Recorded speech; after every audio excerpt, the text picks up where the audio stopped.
विद्यार्थी मित्र, आज आपण भांडवल बाजारामधील वेगवेगळ्या प्रकारचे इन्स्ट्रुमेंट्स म्हणजेच भांडवल बाजारामध्ये ज्या वेगवेगळ्या प्रकारच्या सिक्युरिटीज खरेदी विक्री केल्या जात असतात त्यामधील काही महत्त्वाच्या सिक्युरिटीजचा अभ्यास करणार आहोत। सर्वसाधारणपणे भांडवल बाजारामध्ये वेगवेगळ्या प्रकारचे शेअर्स, वेगवेगळ्या प्रकारचे डिबेंचर्स म्हणजे बॉन्ड्स, त्याचबरोबर कर्ज रोखे, त्याचबरोबर derivatives, participatory notes, depository receipts की ज्यामध्ये प्रामुख्याने American depository receipts, global depository receipts आणि इंडियन डिपॉझिटरी रिसिप्ट्स या व्यतिरिक्त अनेक वेगवेगळ्या प्रकारच्या हायब्रिड सिक्युरिटीचा समावेश होतो। या सत्रामध्ये आपण भारतीय भांडवल बाजारामधील काही महत्त्वाच्या सिक्युरिटीचा अभ्यास करणार आहोत। भांडवल बाजार म्हटला की सर्वप्रथम आपण ज्याचा विचार करतो तो म्हणजे शेअर्स। तथापि सर्वसामान्य व्यक्तीच्या दृष्टिकोनातून शेअर्स किंवा भाग ही एक संकल्पना असली तरी तांत्रिकदृष्ट्या शेअर्स मध्ये अनेक वेगवेगळे प्रकार असल्याचे आपणास दिसून येईल। मित्रो, आपण सर्वप्रथम शेअर्स म्हणजे काय आणि त्याचे वेगवेगळे प्रकार आपण पाहणार आहोत। शेअर्स म्हणजे एखाद्या विशिष्ट कंपनीच्या भांडवलामधील विशिष्ट हिस्सा किंवा भाग, आणि म्हणूनच आपण त्यास भाग भांडवल किंवा आपण त्यास शेअर्स किंवा भाग असे आपण म्हणतो। विद्यार्थी मित्र, सर्वात पहिला प्रकार म्हणजे इक्विटी शेअर्स किंवा ज्यास आपण समभाग असे आपण म्हणतो। समभाग म्हणजे हा असा एक प्रकारचा शेअर्स असून की ज्यामध्ये धारकास किंवा गुंतवणूकदारास त्यांनी खरेदी केलेल्या समभागाच्या प्रमाणात त्यास कंपनीची मालकी मिळत असते। तथापि ही मालकी पार्शियल ओनरशिप या पद्धतीची असते, म्हणजेच ही अंशात्मक मालकी असते। ज्या प्रमाणात त्यांनी इक्विटी शेअर्स धारण केलेले आहेत किंवा खरेदी केलेले आहेत त्या प्रमाणात त्या व्यक्तीस कंपनीची अंशात्मक मालकी ही प्राप्त होत असते। समभाग धारक किंवा ज्यांनी समभाग खरेदी केलेले आहेत अशी व्यक्ती किंवा संस्था संबंधित कंपनीच्या उद्योजकीय धोक्यामध्ये किंवा व्यावसायिक धोक्यामध्ये सहभागी झालेली असते, कारण इक्विटी शेअर्स होल्डर हा कंपनीचा अंशात्मक मालक असल्यामुळे कंपनीच्या संभाव्य नफ्या तोट्यामध्ये निर्माण होणाऱ्या वेगवेगळ्या प्रकारच्या धोक्यांचा स्वीकार या गुंतवणूकदाराने किंवा भागधारकाने केलेला असतो। त्याचबरोबर समभागधारकास कंपनीच्या अॅन्युअल जनरल मीटिंग मध्ये, त्याचबरोबर जेव्हा जेव्हा मतदान करण्याचा प्रसंग उद्भवेल तेव्हा तेव्हा या भागधारकास म्हणजे समभागधारकास मतदान करण्याचा अधिकार प्राप्त झालेला असतो। त्याचबरोबर समभागधारकास कंपनीचे ऑडिटेड फायनान्शियल स्टेटमेंट्स प्राप्त करून घेण्याचा किंवा मागण्याचा अधिकार मिळालेला असतो। त्याचबरोबर कंपनीच्या व्यवस्थापनासाठी आवश्यक असणारे बोर्ड ऑफ डायरेक्टरची निवड करणे, त्याचबरोबर त्यांनी केलेल्या कामकाजाची माहिती मागणे, त्याचबरोबर त्यांचा वार्षिक अहवाल मागणे याबाबतचे अधिकार देखील इक्विटी शेअर होल्डर्सना प्राप्त झालेले असतात। त्याचबरोबर कंपनीचे किंवा संस्थेचे ऑडिटेड स्टेटमेंट्स प्राप्त करण्याचा अधिकार देखील समभागधारकास प्राप्त झालेला असतो। म्हणजेच समभाग किंवा इक्विटी हा एक असा वैशिष्ट्यपूर्ण शेअर्स असून की ज्यामध्ये धोक्याचा समावेश असतो, मतदानाचा अधिकार असतो, त्याचबरोबर तो कंपनीचा विशिष्ट प्रमाणात मालक किंवा ओनर असतो आणि त्याला कायद्यातील तरतुदीनुसार म्हणजेच कंपनी कायदा 2013 मधील तरतुदीनुसार त्यांना विशिष्ट प्रकारचे अधिकार आणि हक्क प्राप्त झालेले असतात। त्यानंतर आपण शेअर्स मधील दुसरा आणि महत्त्वाचा प्रकार म्हणजे प्रेफरन्स शेअर्स की ज्याला अग्रहक्क शेअर्स असेही म्हटले जाते किंवा प्राधान्यक्रम शेअर्स असेही म्हटले जाते. कंपनी कायद्यातील सेक्शन 43 मधील तरतुदीनुसार विशिष्ट कंपनी आपल्या गुंतवणूकदारांसाठी अग्रहक्क शेअर्स म्हणजेच प्रेफरन्स शेअर्स इश्यू करू शकते.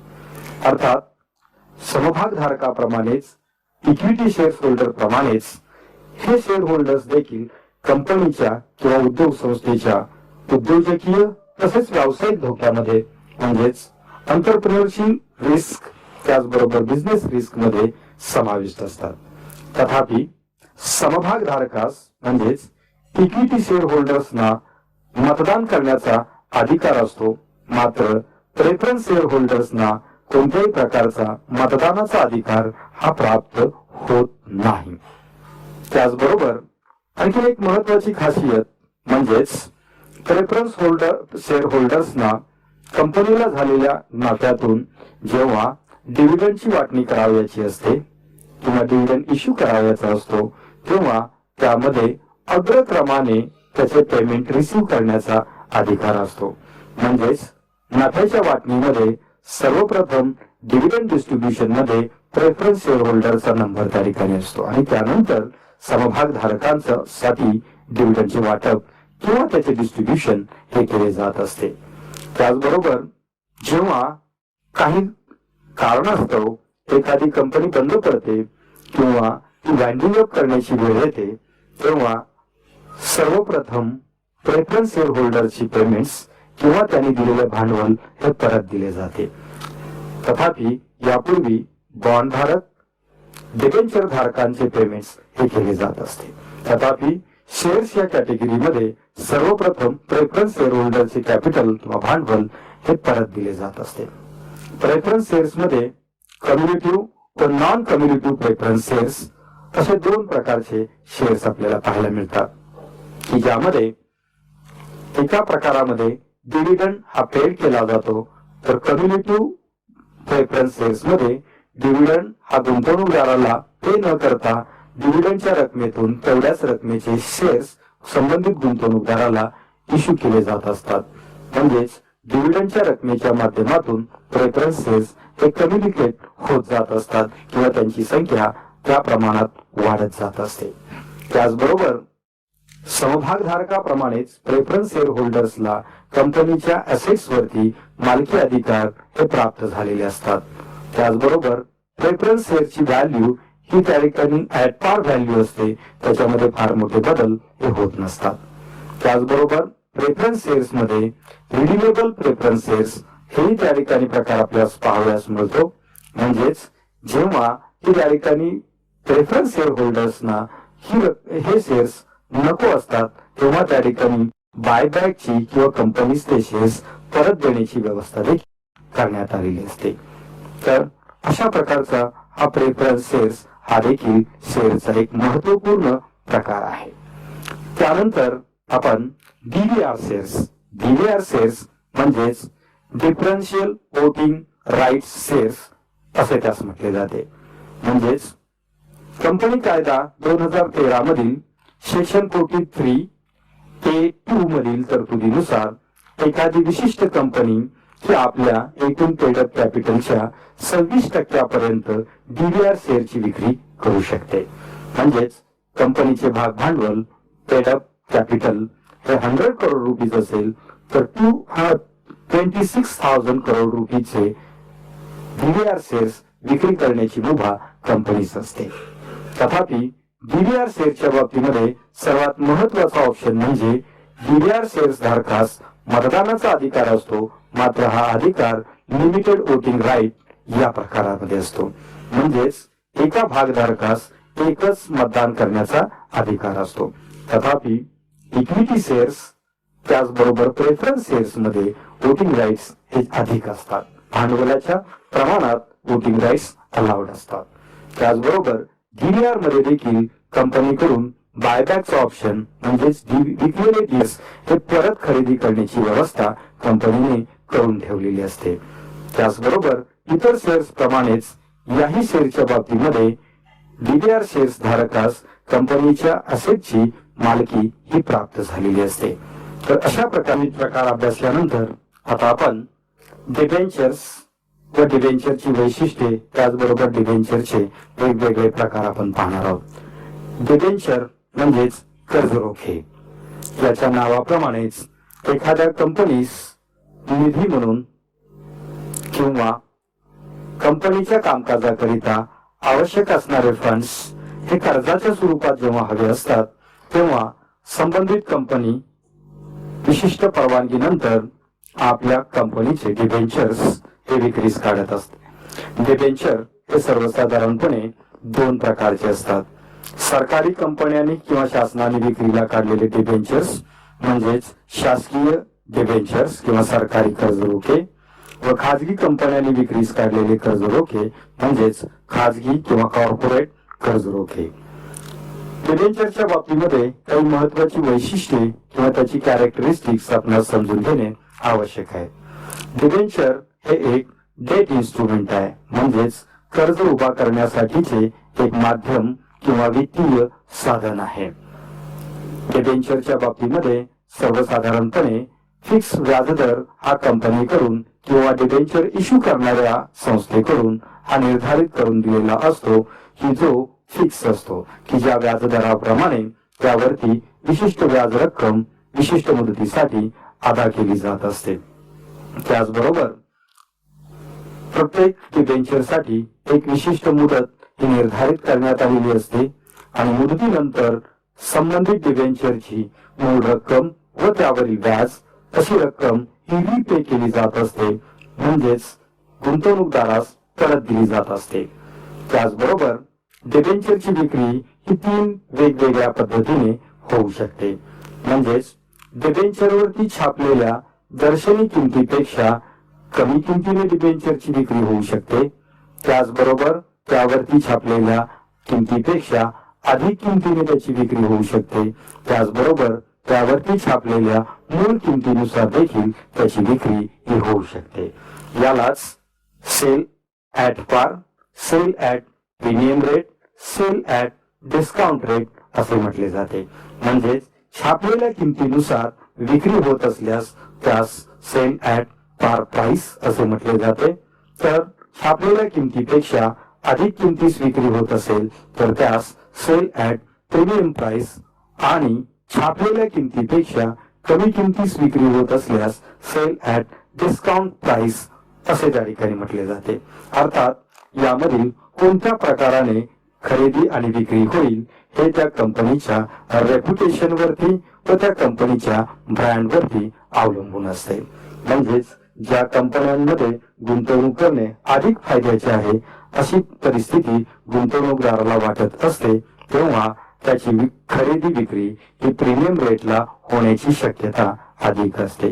तथापि अशा परिस्थिती नेमक्या तारखेला त्याची खरेदी कशी होईल ही त्यावेळच्या परिस्थितीवरती या बाबी अवलंबून असतात. सर्वात महत्वाची बाब म्हणजे या डिबेंचरची खरेदी विक्री ही दोन वेगवेगळ्या पद्धतीने होऊ शकते. म्हणजेच त्याची विक्री पब्लिक सबस्क्रिप्शन बरोबरच प्रायव्हेट प्लेसमेंटच्या माध्यमातून देखील त्याची विक्री होऊ शकते. म्हणजेच कंपनी संबंधित गुंतवणूकदारास पर्सनली कॉन्टॅक्ट करून या डिबेंचरची विक्री डेसिग्नेटेड इन्व्हेस्टर साठी करू शकते. व दुसऱ्या पद्धतीमध्ये कंपनी सबस्क्रिप्शन साठी पब्लिक ऍडव्हर्टाइज देऊन ज्यांना कोणाला गुंतवणूक करायची आहे अशा गुंतवणूकदारास पब्लिकली इन्व्हाइट करू शकते.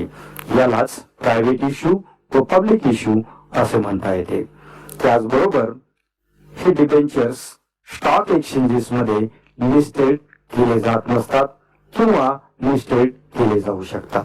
म्हणजेच शेअर्स प्रमाणे त्याचे लिस्टिंग करण्याचे बंधन कंपनीवरती नसते. म्हणजेच काही कंपन्या आपले डिबेंचर्स स्टॉक एक्सचेंज मध्ये लिस्टिंग करू शकतात, नोंदणी करू शकतात व त्यांना जर आवश्यकता वाटत नसेल तर त्याचे लिस्टिंग केलेही जाणार नाही. म्हणजेच या दोन्ही पद्धतीने त्या ठिकाणी हे पर्याय वापरले जात असतात. त्याचबरोबर डिबेंचरच्या बाबतीमध्ये कंपनी आपल्या पब्लिक सबस्क्रिप्शन साठी त्याचे क्रेडिट रेटिंग करून घेऊ शकते. सर्वात महत्वाचा भाग म्हणजे शेअर्स आणि डिबेंचर या दोन्ही मधला जो महत्वाचा फरक आहे तो म्हणजे दोन्ही पद्धतीमध्ये कंपनी भांडवल संकलित करत असली तरी शेअरच्या बाबतीमध्ये कंपनीस प्रॉफिट झाला तरच डिव्हिडंड मिळत असतो. मात्र डिव्हिडंड मिळेलच याची खात्री देता येत नाही. कंपनीच्या ध्येय धोरणानुसार प्रॉफिट मिळाला तरी देखील डिव्हिडंड देण्याचे नाकारले जाऊ शकते. तथापि सर्वसाधारण परिस्थितीमध्ये कंपनीस नफा झाला असता भागधारकास डिव्हिडंड किंवा लाभांश दिला जातो आणि कंपनीस तोटा झाला असता डिव्हिडंड किंवा लाभांश दिला जात नाही. परंतु डिबेंचरच्या बाबतीमध्ये कंपनीचा नफा किंवा तोटा याचा कोणताही संबंध नसतो. म्हणजेच डिबेंचर धारकास ठरवून दिलेल्या व्याजदराप्रमाणे विशिष्ट व्याज रक्कम व संबंधित मुद्दलाची रक्कम मुदतपूर्तीनंतर डिबेंचर होल्डरला परत देणे बंधनकारक असते. थोडक्यात या रकमेचा संबंध कंपनीच्या नफ्या तोट्याशी केव्हाही त्या ठिकाणी जोडला जात नाही. त्याचबरोबर डिबेंचरचे अनेक वेगवेगळे प्रकार आहेत. त्यामधील काही डिबेंचर हे कंपनीचे ऍसेट अंडरलाईन करत असतात तर काही डिबेंचर्स हे कंपनीचे ऍसेट अंडरलाईन करत नाहीत. म्हणजेच डिबेंचरच्या बॅकला डिबेंचरच्या सोबत कंपनीच्या ऍसेट्स जोडलेल्या असू शकतात किंवा नसू शकतात. त्यालाच सिक्युअर्ड अँड अनसिक्युअर्ड डिबेंचर्स असे म्हटले जाते. त्याचबरोबर जेव्हा एखादी कंपनी वाइंडिंग अप करण्याची परिस्थिती निर्माण होते तेव्हा सर्वात प्रथम प्रायोरिटीने डिबेंचर होल्डरचे पैसे परत दिले जातात व त्यानंतर शेअर होल्डर्स मध्ये प्रेफरन्स शेअर होल्डर्स आणि इक्विटी शेअर होल्डर्स या क्रमाने रक्कम ही परत दिली जात असते. त्याचबरोबर शेअर्स धारकास कंपनीचे मालकी प्राप्त होते तसेच त्यांना वोटिंग राईट्स असतात.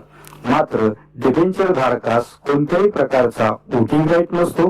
त्याचबरोबर त्यांना मालकी हक्क देखील प्राप्त झालेला नसतो. तर अशा प्रकारचे हे एक वैशिष्ट्यपूर्ण डेट इन्स्ट्रुमेंट आहे. तथापि भारतामध्ये या डिबेंचरचे अनेक वेगवेगळे प्रकार असल्याचे आपणास पाहाव्यास मिळते. या चार्ट मध्ये आपणास डिबेंचरचे अनेक वेगवेगळे प्रकार व त्याचे क्लासिफिकेशन्स पाहाव्यास मिळतील. यामधील पहिला प्रकार म्हणजे सिक्युरिटी राईट्स. त्यामध्ये सिक्युअर डिबेंचर व अनसिक्युअर डिबेंचर. त्याचा सरळ अर्थ असा आहे, ज्या डिबेंचरच्या बाबतीत कंपनीची ऍसेट अटॅच केलेली असते म्हणजेच तारण असते त्या डिबेंचरला सिक्युअर डिबेंचर असे म्हटले जाते व ज्या डिबेंचरच्या बाबतीत कंपनीची कोणतीही मालमत्ता अटॅच केलेली नसते त्यास अनसिक्युअर्ड डिबेंचर असे म्हटले जाते. त्याचबरोबर दुसरे क्लासिफिकेशन म्हणजे कन्व्हर्टॅबिलिटी किंवा परिवर्तनीयतेनुसार केले जाणारे वर्गीकरण. त्यामध्ये दोन महत्वाचे प्रकार येतात, कन्व्हर्टेबल डिबेंचर व non convertible debentures. Convertible debenture त्याचा अर्थ असा होतो की हे डिबेंचर विशिष्ट मुदतपूर्तीनंतर त्याचे रूपांतर समभागामध्ये होते. म्हणजेच एखाद्या व्यक्तीने 100 कोटी रुपयाचे डिबेंचर्स घेतलेले असतील आणि व्याजासहित त्याची रक्कम 125 कोटी रुपये होत असेल तर संबंधित डिबेंचर होल्डर्सला मुदतपूर्तीनंतर 125 कोटी रुपयाचे शेअर्स दिले जातील. म्हणजेच या डिबेंचरचं कन्व्हर्जन किंवा रूपांतर परिवर्तन हे समभागात केले जाईल. त्याचबरोबर दुसरा प्रकार म्हणजे नॉन कन्व्हर्टेबल डिबेंचर. या प्रकारामध्ये डिबेंचर धारकास त्यांनी गुंतवलेली रक्कम व त्या विशिष्ट मुदतीमध्ये होणारे त्यावरील व्याज ही सर्व रक्कम ही परत दिली जात असते.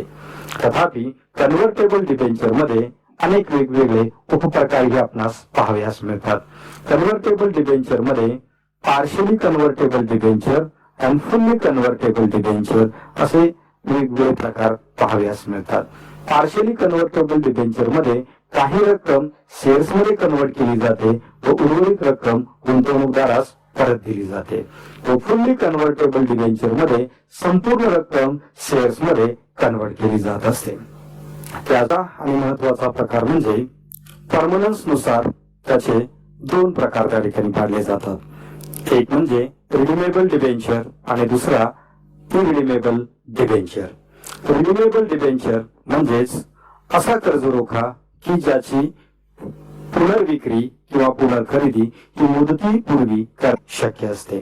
म्हणजेच ज्या कर्जरोख्याची विक्री करून रोख रकमेमध्ये रूपांतर करता येणे शक्य असते अशा कर्जरोख्यास रिडीमेबल कर्जरोखा असे म्हटले जाते. दुसरा प्रकार म्हणजे इरिडीमेबल कर्जरोखा, की ज्याची विक्री मुदतीपूर्वी करता येणे शक्य नसते अशा कर्जरोख्यास इरिडीमेबल कर्जरोखा असे म्हटले जाते. त्यानंतर चौथा प्रकार म्हणजेच निगोशिएबिलिटी असणारा कर्जरोखा, ज्या कर्जरोख्यामध्ये हस्तांतरणीयता असते, म्हणजेच एका गुंतवणूकदाराकडून दुसऱ्या गुंतवणूकदाराकडे तो सहजासहजी हस्तांतरण करता येणे शक्य असते, त्यास आपण निगोशिएबिलिटी असणारा डिबेंचर किंवा कर्जरोखा असे आपण म्हणतो. त्याचबरोबर रक्कम परत देण्याच्या अटीवरती जे दोन महत्वाचे प्रकार पाडले जातात ते म्हणजे प्रायोरिटी बेस्ड क्लासिफिकेशन किंवा प्रकार, ज्यामध्ये first mortgage debenture and second mortgage debenture हे दोन प्रकार येतात. फर्स्ट मॉर्गेज डिबेंचर म्हणजे असा कर्जरोखा की जेव्हा एखादी कंपनी वाइंडिंग अप करण्याची परिस्थिती निर्माण झालेली असते आणि अशा कंपनीच्या मालमत्तेमधून गुंतवणूकदारांची रक्कम परत केली जाणार असते, अशा परिस्थितीमध्ये फर्स्ट मॉर्गेज डिबेंचर धारकास सर्वप्रथम रक्कम अदा केली जाते व त्यानंतर सेकंड मॉर्गेज धारकास रक्कम अदा केली जात असते. म्हणजेच गुंतवणूकदारास रक्कम परत देण्याच्या अटी शर्तीनुसार फर्स्ट मॉर्गेज व सेकंड मॉर्गेज हे दोन डिबेंचरचे वेगवेगळे प्रकार आपणास दिसून येतात. त्यानंतर कर्जरोख्याच्या खरेदी विक्री बाबतच्या नोंदणीनुसार दोन उपप्रकार पाडले जातात, की ज्यामध्ये registered debenture and non registered debenture असे दोन प्रकार येतात.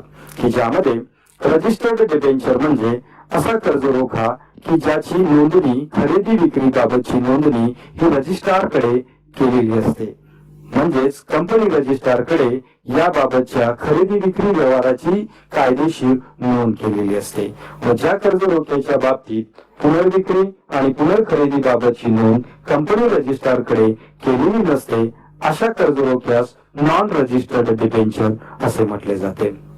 याप्रमाणे डिबेंचरचे अनेक वेगवेगळे प्रकार आपणास पाहाव्यास मिळतील. या व्यतिरिक्त परपेच्युअल डिबेंचर हा देखील त्या ठिकाणी एक महत्वाचा डिबेंचरचा प्रकार असतो, की ज्या कर्जरोख्याच्या बाबतीत कोणतीही मुदत ही निर्धारित केलेली नसते अशा डिबेंचरला परपेच्युअल डिबेंचर असे म्हटले जाते. अर्थात जगभरातील अनेक वेगवेगळ्या देशामध्ये यापेक्षाही अनेक वेगवेगळ्या प्रकारचे हायब्रिड डिबेंचर्स हे त्या ठिकाणी इंट्रोड्यूस केल्याचे आपणास पाहाव्यास मिळेल. की या संपूर्ण चार्टवरून आपणास भारतातील काही महत्वाच्या डिबेंचरचे प्रकार आणि उपप्रकार आपणास लक्षात आलेले असतील. पण बॉन्ड म्हणजेच बंधपत्रे व त्याचे वेगवेगळे प्रकार आपण पाहणार आहोत. विद्यार्थी मित्र, वेगवेगळ्या कंपन्या किंवा शासकीय प्रकल्प भांडवल किंवा निधी उभा करण्यासाठी शेअर्स व कर्जरोख्यांबरोबरच बॉन्ड्स म्हणजेच बंधपत्रांचाही उपयोग करत असतात. बंधपत्रे हे विशिष्ट व्याजदराने किंवा बिना व्याजदराची विशिष्ट मुदतीसाठी खरेदी विक्री केली जाणारी फायनान्शियल इन्स्ट्रुमेंट्स आहेत, की ज्यामध्ये सर्वात महत्वाचे दोन उपप्रकार आपणास पाहाव्यास मिळतात. ते म्हणजे कॉर्पोरेट बॉन्ड्स व गव्हर्नमेंट बॉन्ड्स. कॉर्पोरेट बॉन्ड्स म्हणजेच जेव्हा एखादी खाजगी कंपनी निधी उभा करण्यासाठी आपल्याकडचे बॉन्ड्स विक्रीस काढते तेव्हा त्यास कॉर्पोरेट बॉन्ड्स किंवा खाजगी कंपन्यांचे बॉन्ड्स असे म्हटले जाते. त्याचबरोबर जेव्हा शासन किंवा शासकीय प्रकल्प शासकीय कंपनी जेव्हा भांडवल उभा करण्यासाठी निधी संकलनासाठी आपले बॉन्ड्स विक्रीला काढते तेव्हा त्यास गव्हर्नमेंट बॉन्ड्स असे म्हटले जाते, की ज्याची जबाबदारी किंवा रिपेमेंटची रिस्पॉन्सिबिलिटी ही शासनाने स्वीकारलेली असते. त्याचबरोबर तिसरा प्रकार म्हणजे सिक्युअर्ड बॉन्ड्स. सिक्युअर्ड बॉन्ड्स म्हणजेच अशा प्रकारचे बॉन्ड्स की ज्या बॉन्डच्या सोबत संबंधित कंपनीची किंवा संबंधित प्रकल्पाची मालमत्ता हे अटॅच केलेली असते. थोडक्यात अशा बॉन्डच्या बाबतीमध्ये कंपनीच्या ऍसेट्स या त्यासाठी तारण म्हणून गृहीत धरलेल्या असतात. त्यास आपण सिक्युअर्ड बॉन्ड किंवा सुरक्षित बंधपत्रे असे आपण म्हणतो. त्याचबरोबर अनसिक्युअर्ड बॉन्ड्स म्हणजे अशा प्रकारचे बॉन्ड्स की हे केवळ ऍश्युरन्स किंवा हमीवरती रक्कम संकलित करण्यासाठी वापरले जातात, की ज्यामध्ये कंपनी किंवा शासन हे केवळ प्रॉमिस करत असते. म्हणजेच अशा बॉन्डच्या बाबतीमध्ये कंपनीची किंवा शासकीय प्रकल्पाची कोणतीही प्रॉपर्टी किंवा मालमत्ता ही त्या बॉन्डच्या सोबत अटॅच केलेली नसते. थोडक्यात यास आपण सुरक्षित बॉन्ड व असुरक्षित बॉन्ड असे आपण त्या ठिकाणी म्हणू शकतो.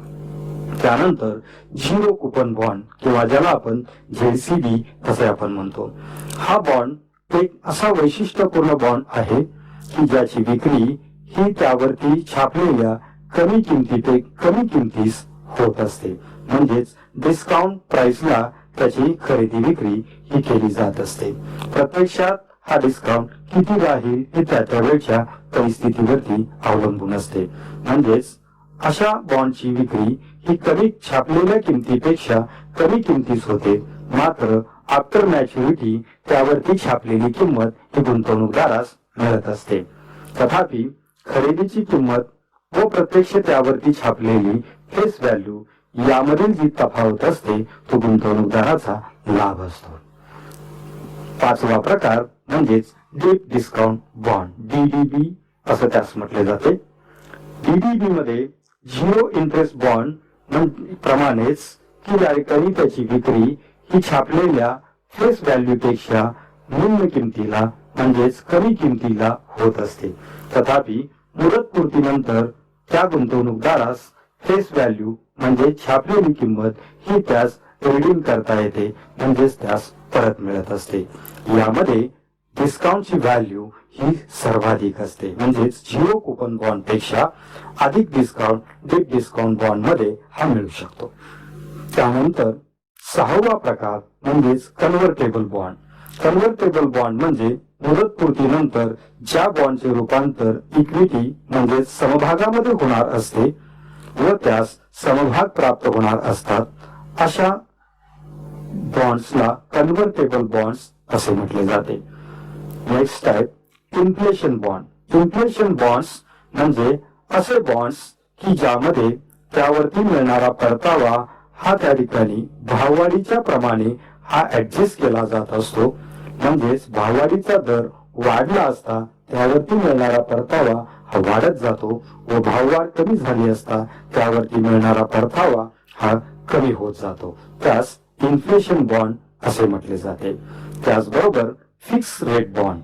फिक्स रेट बॉन्ड म्हणजे ज्यावरती मिळणाऱ्या परताव्याचा दर हा कॉन्स्टंट असतो, म्हणजेच त्याच्या मुदतीच्या कालावधीमध्ये त्यावरती मिळणाऱ्या दरामध्ये कोणत्याही प्रकारचा बदल हा होणार नसतो. त्यास फिक्स रेट बॉन्ड असे म्हटले जाते. आणि या उलट ज्या बॉन्डवरती मिळणाऱ्या परताव्याच्या व्याजदरामध्ये बदल होणार असतो, म्हणजेच मार्केटमधील व्याजदरातील बदलानुसार त्याच्यावरील परताव्याचा दर हा बदलला जातो, त्यास फ्लोटिंग किंवा बदलत्या दराचा बंधपत्र किंवा बॉन्ड असे म्हटले जाते. तर विद्यार्थी बॉन्डचे वेगवेगळे प्रकार आपण अभ्यासल्यानंतर आपण भांडवल बाजारातील एक महत्वाचे इन्स्ट्रुमेंट किंवा सिक्युरिटी म्हणजेच गव्हर्नमेंट सिक्युरिटीज की ज्यास आपण G-Sec असे आपण म्हणतो. गव्हर्नमेंट सिक्युरिटी हे एक ट्रेडेबल म्हणजे विक्री योग्य असे इन्स्ट्रुमेंट आहे की जे भारत सरकार किंवा राज्य सरकारांकडून इश्यू केले जात असते. म्हणजे भारतात केंद्र सरकार किंवा वेगवेगळ्या प्रकारच्या राज्य सरकारांच्याकडून हे एक विक्री योग्य डेट इन्स्ट्रुमेंट हे इश्यू केले जात असते. सर्वसाधारणपणे यामध्ये ट्रेझरी बिल्स व लॉंग टर्म डेटेड बॉन्ड्स व गव्हर्नमेंट बॉन्ड्सचा समावेश असतो. गव्हर्नमेंट सिक्युरिटीच्या बाबतीमध्ये सर्वात महत्वाचं वैशिष्ट्य म्हणजे हे एक risk free guilt aged security आहे की ज्याची रिपेइंग रिस्पॉन्सिबिलिटी ही गव्हर्नमेंटने स्वीकारलेली असल्यामुळे गव्हर्नमेंट सिक्युरिटीमध्ये गुंतवणूक करण्यामध्ये कुठल्याही प्रकारचा धोका नसतो आणि म्हणून यास रिस्क फ्री सिक्युरिटी असे म्हटले जाते. तथापि कॉर्पोरेट सिक्युरिटीचा विचार करता गव्हर्नमेंट सिक्युरिटीवरील परताव्याचा दर हा तुलनात्मक दृष्ट्या कमी असतो, कारण कॉर्पोरेट सिक्युरिटीमध्ये रिस्क अधिक असल्यामुळे तिकडे मिळणारा रेट ऑफ रिटर्न हा अधिक असतो. मात्र गव्हर्नमेंट सिक्युरिटीमध्ये रेट ऑफ रिटर्न कमी असतो की जेथे मार्केटचा high risk high return, low risk low return हा रूल या ठिकाणी होतो. भारत सरकार वेगवेगळ्या प्रकारचे saving instruments, saving bond, national saving certificates किंवा स्पेशल सिक्युरिटीज की ज्यामध्ये पॉवर बॉन्ड, ऑइल बॉन्ड यासारखे अनेक वेगवेगळ्या प्रकारचे नॉन फुल्ली ट्रेडेबल इश्यूज विक्रीस काढू शकते. त्याचबरोबर गव्हर्नमेंट सिक्युरिटीची जास्तीत जास्त मुदत ही 30 वर्षापर्यंत असू शकते. त्याचबरोबर फॉरेन कंपनीज की ज्या नॉन रेसिडेन्शियल इंडियन्स यांनी खरेदी केलेल्या आहेत किंवा त्यांची मालकी आहे, त्याचबरोबर सेबीकडे ज्या फॉरेन इन्स्टिट्यूशनल इन्व्हेस्टर्स म्हणजेच विदेशी गुंतवणूक संस्था ज्या सेबीकडे नोंदणीकृत आहेत अशा संस्था गव्हर्नमेंट सिक्युरिटी खरेदी करू शकतात. हा सिक्युरिटीज किंवा डिबेंचरचा एक महत्वाचा प्रकार असून की त्यामध्ये अल्पमुदती व दीर्घ मुदती सिक्युरिटींचा समावेश होतो. त्यानंतर म्युच्युअल फंड. म्युच्युअल फंड ही एक सर्वसामान्य गुंतवणूकदारांसाठी एक महत्वाची व्यवस्था असून की ज्यामध्ये वेगवेगळ्या प्रकारच्या ट्रस्ट ऑर्गनायझेशन किंवा असेट मॅनेजमेंट कंपनीज सर्वसामान्य जनतेकडून गुंतवणुकीसाठी निधी संकलित करतात व संकलित केलेला निधी पोर्टफोलिओ मॅनेजरच्या माध्यमातून वेगवेगळ्या प्रकारच्या डेट सिक्युरिटीज व नॉन डेट सिक्युरिटीज मध्ये इन्व्हेस्टमेंट करण्याचे कार्य केले जाते. सर्वसाधारणपणे म्युच्युअल फंड कंपन्या ह्या इंडियन ट्रस्ट ऍक्ट 1882 यामधील तरतुदीनुसार नोंदणीकृत झालेल्या संस्था असतात की ज्या असेट मॅनेजमेंट कंपनीज म्हणून कार्यरत असतात. म्युच्युअल फंडाचे अनेक वेगवेगळे प्रकार व उपप्रकार आहेत.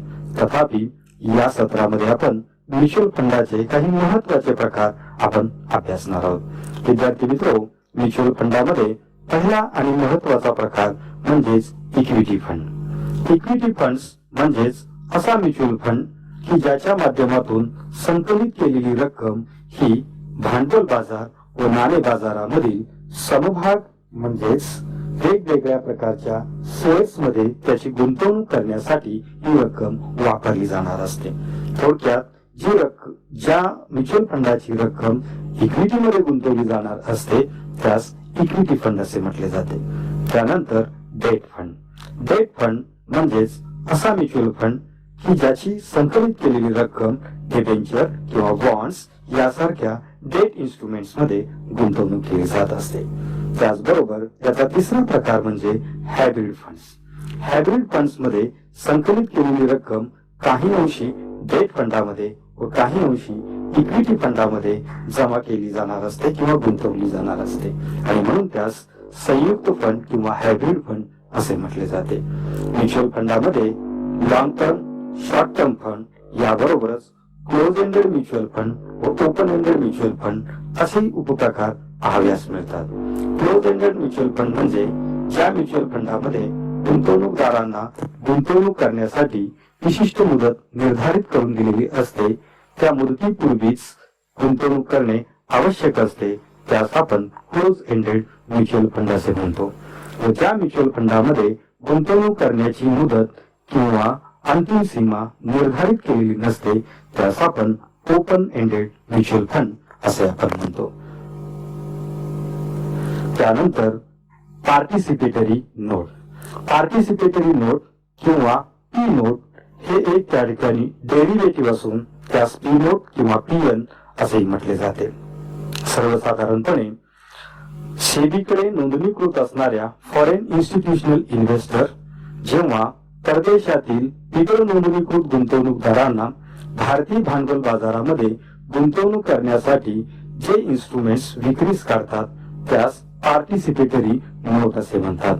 अर्थात पार्टिसिपेटरी नोट हे थेट शेअर्स नसून शेअर्सवरती किंवा या देशातील भांडवल बाजारामधील वेगवेगळ्या सिक्युरिटीचे डेरिव्हेटिव्ह असतात किंवा त्यावर आधारित असणारे एक इन्स्ट्रुमेंट असते की ज्याची खरेदी परदेशातील बिगर नोंदणीकृत इन्व्हेस्टर देखील भारतीय भांडवल बाजारातून त्याची खरेदी हे करू शकतात. म्हणून त्यास ऑफशोर डेरिव्हेटिव्ह इन्स्ट्रुमेंट असे त्या ठिकाणी म्हटले जाते.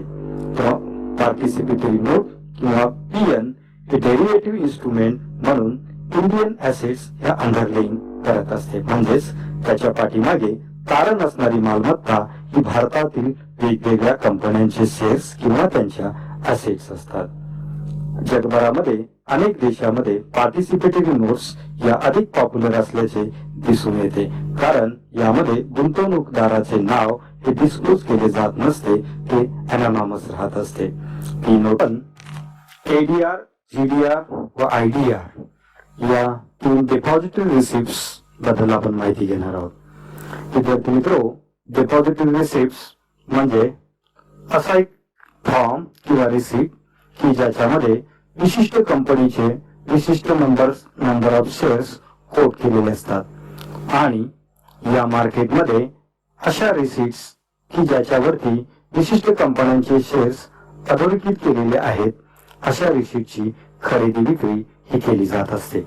त्यास डिपॉझिटरी रिसिप्ट्स असे म्हटले जाते की ज्यामध्ये शेअर्स आणि नंबर ऑफ शेअर्सचा समावेश असतो. आता आपण सर्वप्रथम अमेरिकन डिपॉझिटरी रिसिप्ट्स म्हणजे काय ते आपण पाहणार आहोत. जेव्हा भारतीय कंपन्यांना अमेरिकन स्टॉक मार्केटमधून भांडवल उभं करण्याची गरज असते, तेव्हा अशा कंपन्या अमेरिकन स्टॉक एक्सचेंजेस मध्ये या डिपॉझिटरी रिसिप्ट्स विक्री करत असतात. त्यामध्ये युएस मधील वेगवेगळ्या फॉरेन कंपनीज आणि वेगवेगळ्या प्रकारच्या डिपॉझिटरी ऑर्गनायझेशन्स अशा प्रकारच्या अमेरिकन डिपॉझिटरी रिसिप्ट्स या विक्री करत असतात की ज्यामध्ये अमेरिकेतील securities and exchange commission of USA यांच्या कायद्यातील तरतुदीनुसार व त्यांच्या नियमावलीप्रमाणे ही प्रक्रिया पूर्णपणे होत असते की ज्यामध्ये फॉरेन कंपनी यामध्ये पार्टिसिपेट असतात की ज्या कस्टोडियन म्हणून कार्यरत असतात, ज्यामध्ये प्रामुख्याने अमेरिकेतील वेगवेगळ्या प्रकारचे 3 मेजर स्टॉक एक्सचेंजेस जे आहेत की ज्यामध्ये याची नोंदणी केलेली असते. एडीआर हे प्रामुख्याने अमेरिकन डॉलर्स मध्ये नामनिर्देशित केलेले असतात, त्यामुळे त्यास एडीआर किंवा अमेरिकन डिपॉझिटरी रिसिप्ट्स असे त्या ठिकाणी म्हटले जाते. त्याचबरोबर जीडीआर म्हणजे ग्लोबल डिपॉझिटरी रिसिप्ट. ज्या depository receipts American stock market व्यतिरिक्त जगभरामधल्या इतर स्टॉक मार्केटमध्ये नोंदणी केलेल्या असतात त्यास ग्लोबल डिपॉझिटरी रिसिप्ट्स असे म्हणतात की ज्यामध्ये प्रामुख्याने युरोपियन कॅपिटल मार्केट व इतर वेगवेगळ्या प्रकारचे कॅपिटल मार्केट्स की जे नॉन US स्टॉक एक्सचेंजेस आहेत अशा स्टॉक एक्सचेंज मध्ये या डिपॉझिटरी रिसिप्टची खरेदी विक्री ही केली जात असते.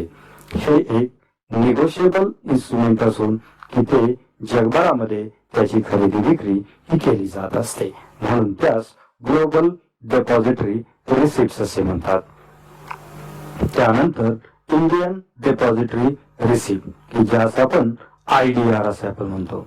जेव्हा परकीय कंपन्यांना भारतातून रक्कम किंवा निधी उभा करावयाचा असतो तेव्हा इंडियन डिपॉझिटरी रिसिप्ट्स या इश्यू केल्या जातात की ज्यामध्ये इंडियन डिपॉझिटरीज या परदेशातील कंपन्यांच्या शेअरच्या बेसिसवरती या डिपॉझिटरी रिसिप्ट्स खरेदी विक्री करण्याचे काम करत असतात. याची नोंदणी ही भारतीय चलनामध्ये नोंदणीकृत झालेली असल्यामुळे म्हणजेच त्याचे डेनॉमिनेशन इंडियन करन्सी मध्ये असल्यामुळे त्यास आपण इंडियन डिपॉझिटरी रिसिप्ट्स असे म्हणतो. भारतातील डोमेस्टिक डिपॉझिटरीज अशा प्रकारच्या आयडीआर ची खरेदी विक्री करत असतात. तर विद्यार्थी मित्र, भारतीय भांडवल बाजारामध्ये अनेक वेगवेगळ्या प्रकारच्या सिक्युरिटीज आणि डिपॉझिटरीज रिसिप्ट्स यांची खरेदी विक्री होत असते. त्यामधील काही महत्वाच्या सिक्युरिटीज आणि डिपॉझिटरी रिसिप्टचा अभ्यास आज आपण केलेला आहे.